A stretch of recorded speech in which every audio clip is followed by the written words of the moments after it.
नमस्कार, India news Madhya Pradesh Chhattisgarh देख रहे हैं आप और आपके साथ मैं हूं आयुष चित्रांश। और आपकी खास पेशकश में आज हम बात करेंगे रूस और यूक्रेन के बीच जारी भीषण जंग की। रूस और यूक्रेन के बीच जारी युद्ध का आज 12वां दिन है और यूक्रेन के कई बड़े शहर धमाके से दहले हुए हैं। ऐसे में कई यूक्रेनी नागरिकों की जान इस हमले में जा चुकी है।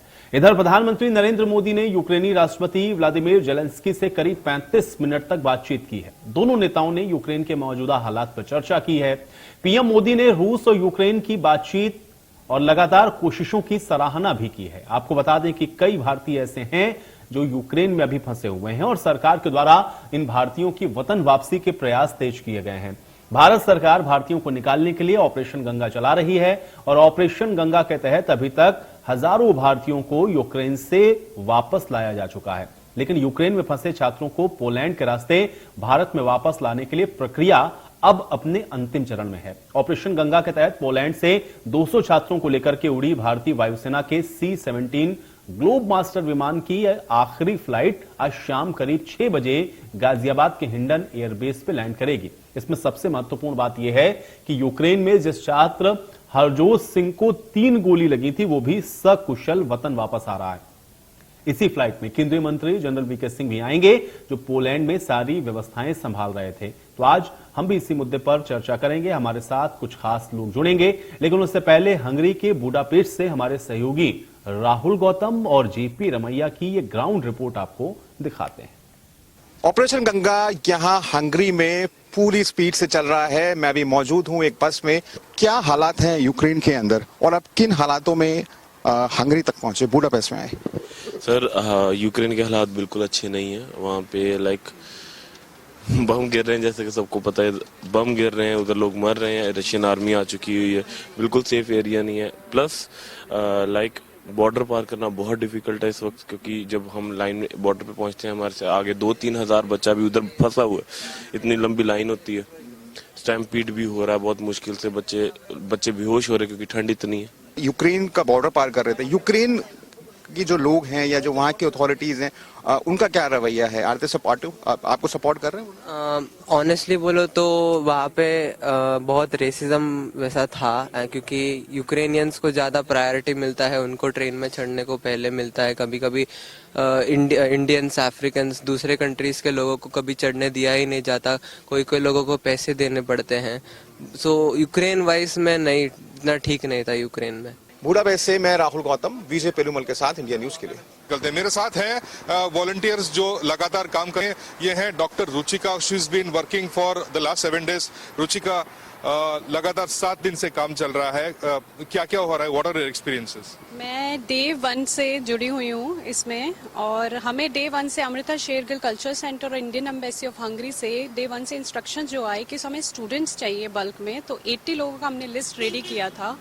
और उसके बाद वो वॉलंटियर्स जो हैं डे नाइट 7 दिन वो हमसे जुड़े रहे। कहाँ नाइट शिफ्ट देना है सब कुछ मैंने मैनेज किया है, और कोऑर्डिनेटिंग और वॉलंटियरिंग हम कर रहे हैं। तो 5 बच्चे सबसे पहले हमारे पास आए थे चौप से।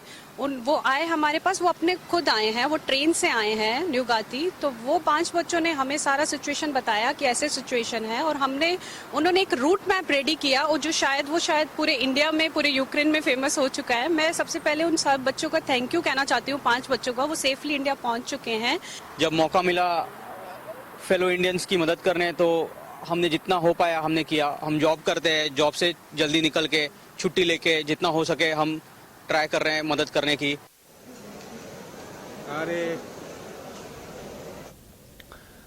तो आप देख रहे हैं ग्राउंड पर भी हमारे जो सहयोगी मौजूद हैं, उन्होंने ग्राउंड जीरो रिपोर्ट वहां तक पहुंचाई है, क्योंकि सबसे जो अहम सवाल है वो यही है, तो बॉर्डर तक यूक्रेन के अंदर जो लोग फंसे थे उनका आना, और फिर बॉर्डर से उनको निकाल करके सही सलामत वहां से इवैक्यूएट करके इंडिया तक लाना। ये एक बहुत चैलेंजिंग जॉब था। ऑपरेशन गंगा इसको नाम दिया गया था। और अब लगभग वहां पर जितने भी भारतीय फंसे हुए थे उसमें तकरीबन सभी को वहां से निकाला जा चुका है और आज C-17 ग्लोब मास्टर जिसकी आखिरी वहां से उड़ान है उसमें भी जो बाकी के बचे हुए लोग हैं उनको लेकर के यहां पर आया जा रहा है। लेकिन ये जो अनुभव रहा है, इन अनुभवों में क्या कुछ वहां पर महसूस किया गया, और दूसरा ये है कि जो रूस और जिस तरह से यूक्रेन के बीच में युद्ध के हालात बने हैं, इसको अगर आप देखेंगे तो वैश्विक परिदृश्य में इसका क्या असर होगा, इसका इंपैक्ट क्या होगा, वर्ल्ड ऑर्डर पर इसका क्या जो परिणाम है वो देखने को मिलेगा। आगे आने वाला जो भविष्य है उसमें अगर पूरे विश्व के अंदर बदलती हुई परिस्थितियों में आप देखेंगे तो वो किस तरह से रहने वाला है, इस वॉर को लेकर के अभी आगे क्या सिचुएशन हो सकती है, कैसे ये रुकेगा, क्योंकि अभी सीज फायर को लेकर के आपने देखा कि सहमति बनी है। फंसी विदिशा की बेटी सृष्टि विल्सन वापस सुरक्षित वहां से आ गई है। उसके परिवारजन काफी परेशान रहे, लेकिन भारत सरकार ने लगातार प्रयास किए, मध्य प्रदेश की सरकार ने लगातार प्रयास किए। सृष्टि आज हमारे बीच है। पातालकोट एक्सप्रेस से आज दिल्ली से वो अपने घर वापस आई है। सृष्टि कितने दिन तनाव में रही हैं?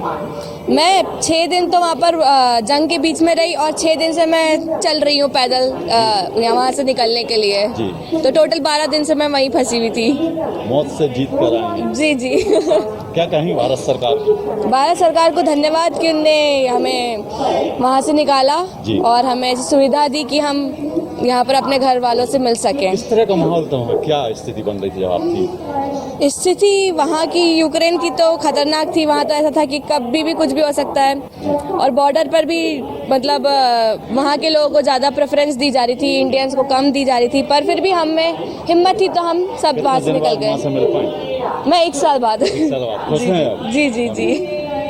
1 साल बाद अपने परिजनों के बीच सृष्टि पहुंची है। जंग के बीच से लड़ाई के बीच से यहाँ पर वो बंकर में भी रही, लेकिन सुरक्षित वतन वापसी हुई है। भारत सरकार के प्रयासों से सृष्टि अपनों के बीच आई है। कैमरा पर्सन दीपक के साथ मनोज श्रीवास्तव, इंडिया न्यूज, विदिशा। छात्र लौट रहे हैं, उनके साथ भी आप देख रहे हैं हमारे सहयोगी बातचीत कर रहे हैं, सबके चेहरे पर मुस्कान है। हालांकि वहां से जिन एक्सपीरियंस को लेकर के वो आए हैं या फिर जो अनुभव उनके रहे हैं, वो जाहिर बात है कि जब भी आप सुनेंगे तो आपको भी लगेगा कि किस तरह से और किन विकट परिस्थितियों में वहां से निकलना पड़ा है और कैसे उनको यहाँ तक का जो सफर है वो उन्होंने तय किया। वो जो फंसे हुए छात्र हैं उनके साथ भी हम लोगों ने लगातार बातचीत की, उनकी बातों को भी आपने सुना है। लेकिन अब जो महत्वपूर्ण सवाल है, तो अब लगभग सभी लोगों को वहां पर जो लोग फंसे हुए थे उनको निकाला जा चुका है। जो लोग अभी बचे हुए हैं उनको कुछ और स्पेशल फ्लाइट से वहां से लाया जा रहा है।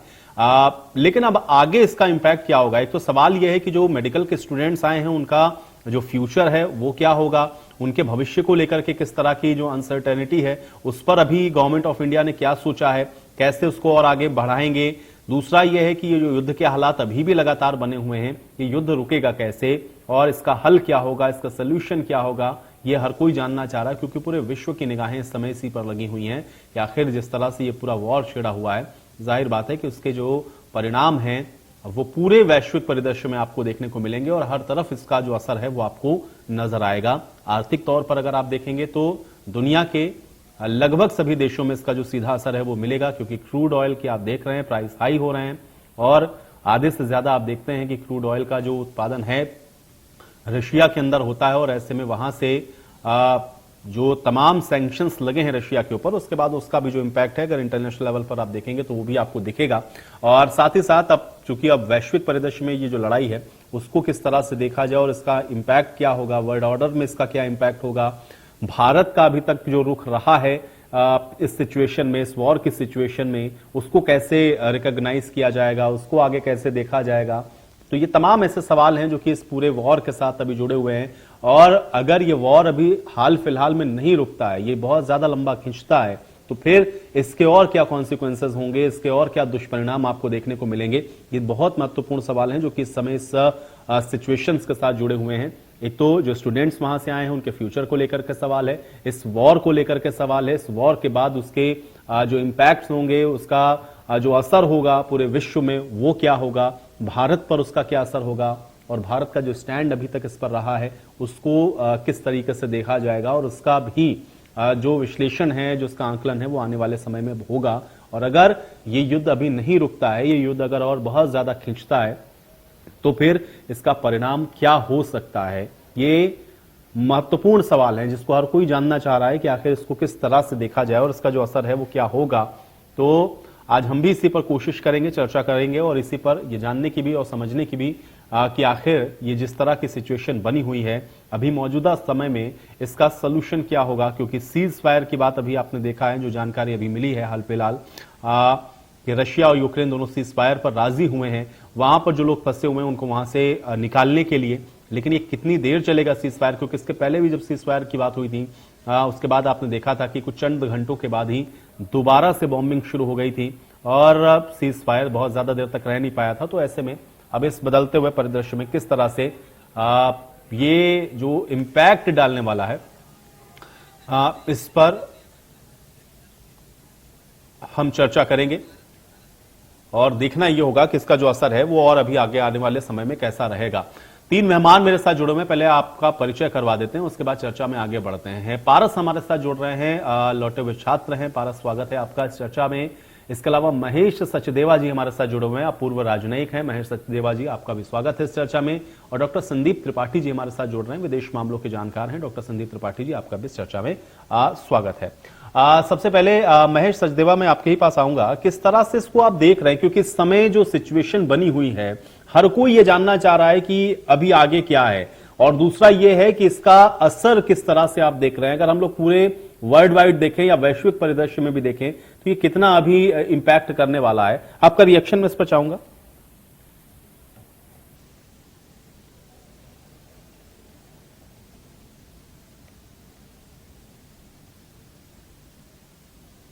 महेश सचदेवा जी, आपको मेरी आवाज मिल रही है? चलिए, मुझे लग रहा है महेश सचदेवा जी तक मेरी आवाज नहीं जा रही है, मैं दोबारा सुनकर रुक करूंगा। लेकिन पारस, अगर आप मुझे सुन पा रहे हो तो आपसे मेरा ये सवाल है, क्योंकि वहां से और यहां तक का जो सफर है कैसा रहा आपका, और आपने किन किन चैलेंजेस को, किन चुनौतियों को आपने देखा वहां पर, थोड़ा सा अगर आप पारस।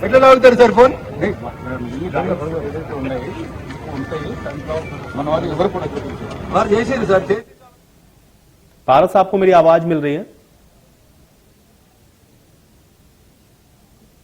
चलिए, पारस तक भी शायद मेरी आवाज नहीं जा रही। पराग, क्या आप मुझे सुन पा रहे हैं?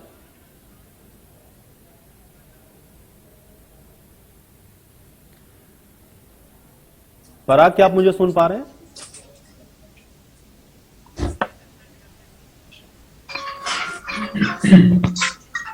पारस, आपको मेरी आवाज मिल रही है?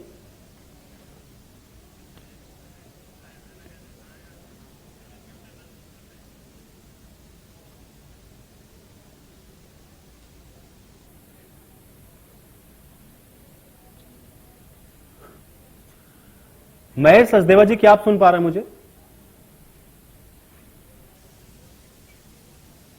डॉक्टर संदीप त्रिपाठी जी, क्या आप मुझे सुन पा रहे हैं?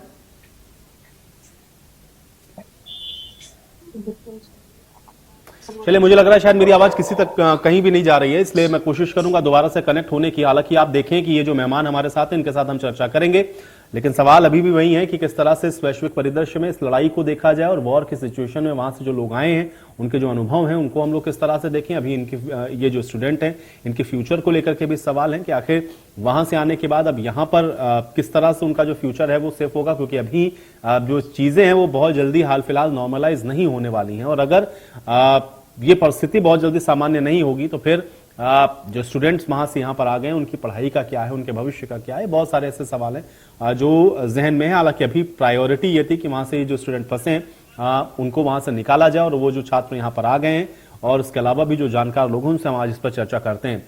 पराग, आपको मेरी आवाज मिल रही है क्या?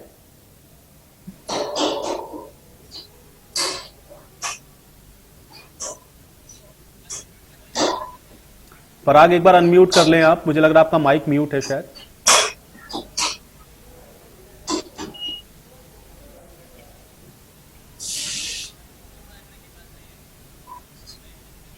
महेश सचदेवा जी, क्या आपको मेरी आवाज नहीं आ रही है?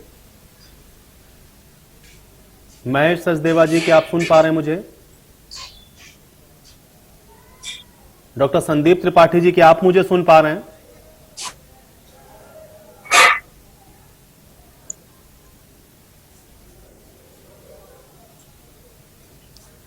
चलिए, लगता है तकनीकी समस्या है, मेरी आवाज पहुंच नहीं रही है। हम कोशिश लगातार कर रहे हैं कि ऑडियो हमारी पहुंचे, तो फिर इसके बाद हम इस चर्चा को आगे बढ़ाएं। अब सवाल यही है कि आखिर किस तरह से ये जो वॉर है वो रुकेगा, स्टूडेंट का जो फ्यूचर है वो किस तरह से सेफ सिक्योर होगा।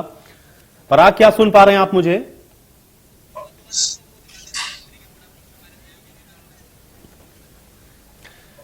तो चलिए हम तब तक कोशिश कर रहे हैं कि हम कनेक्ट हो जाए हमारे गेस्ट के साथ, लेकिन उससे पहले आपको एक बार फिर से रिपोर्ट दिखाते हैं, क्योंकि हमारे जो सहयोगी हैं वो ग्राउंड जीरो पर पहुंचे हुए हैं। हंगरी के बुडापेस्ट से हमारे सहयोगी ने एक रिपोर्ट भेजी है, पहले इसको आप देखिए।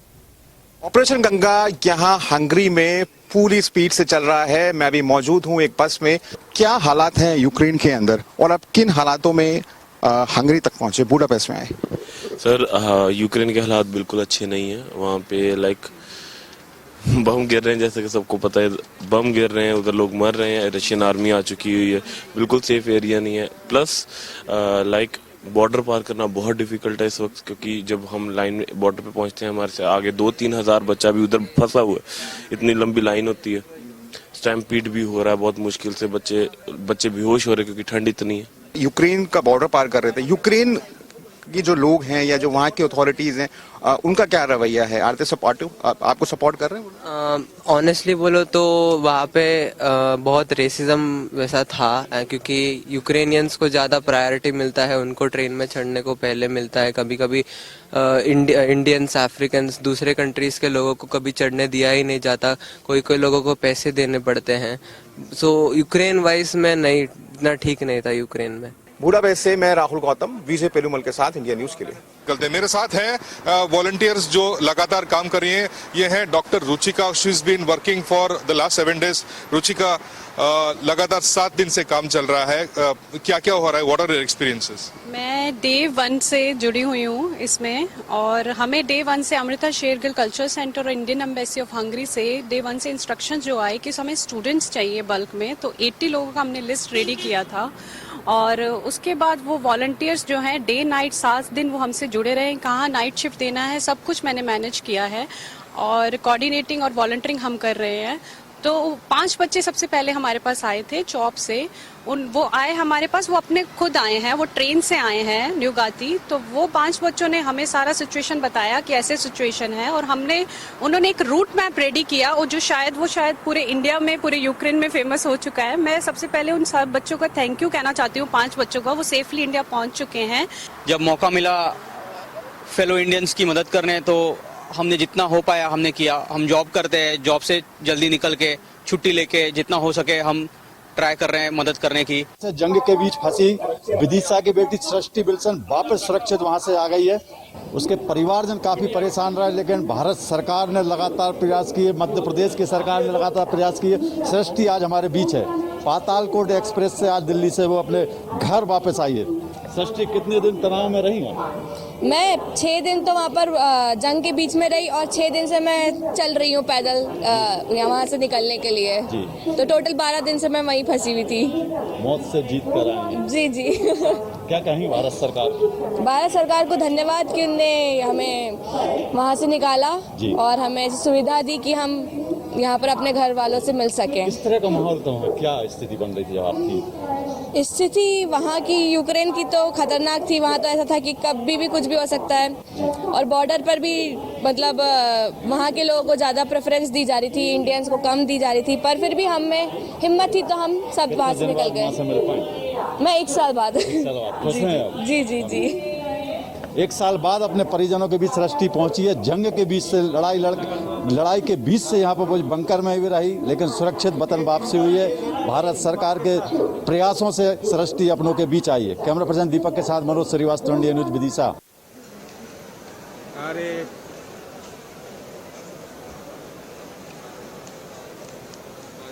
इसके अलावा वहां से जो लोग लौट रहे हैं उनको आप लगातार सुन रहे हैं। हालांकि वहां की जो परिस्थितियां हैं वो बिल्कुल अनुकूल नहीं थी, और वहां से जब वो लौट के आए तो उन्होंने अपने अनुभवों को भी साझा किया, और अभी भी वहां पर जो लोग फंसे हुए हैं उनको लाने का जो प्रयास है वो लगातार हो रहा है, और लगभग सभी को वहां से जो इवैक्यूएट है वो किया जा चुका है। महेश सचदेवा जी से मैं एक बार फिर से कोशिश करता हूं कनेक्ट होने की। महेश सचदेवा जी, क्या आपको मेरी आवाज मिल रही है? बहुत हल्की आवाज आ रही है। सचदेवा जी, आपसे मेरा यही सवाल है कि इस समय जो मौजूदा परिस्थिति बनी हुई है उसको आप किस तरह से देख रहे हैं, और इसका क्या आगे आने वाले समय में जो परिणाम है वो होगा, क्योंकि अभी बहुत अनसर्टेनिटी है, कुछ समझ में नहीं आ रहा कि आगे क्या होगा।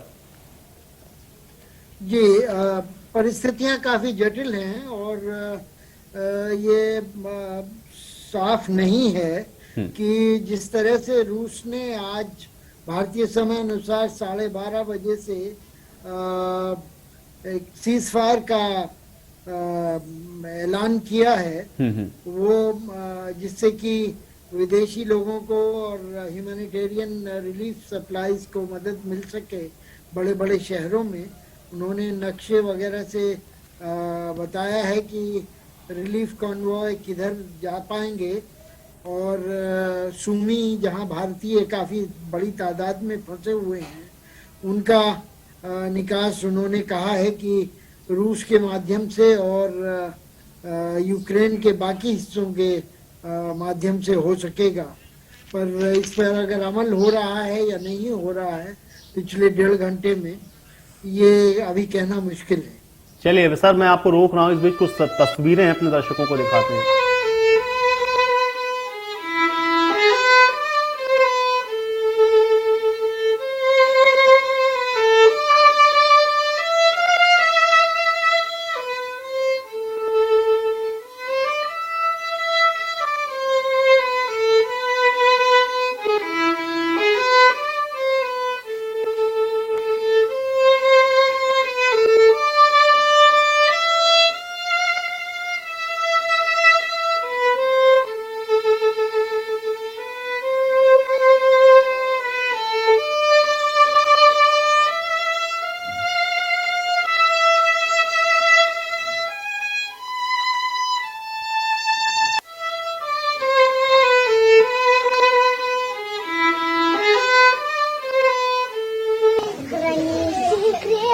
Будь хорошей девочкой для всех, закрой все чувства на замок, навечно отпусти и забудь, что прошло уже не вернуть. Отпусти и забудь, новый день он кажет путь. Не боюсь ничего уже, пусть бы шум ничто. Храни секрет, будь хорошей девочкой для всех, закрой все чувства на замок, навечно отпусти и забудь, что прошло уже не вернуть. Отпусти и забудь, новый день.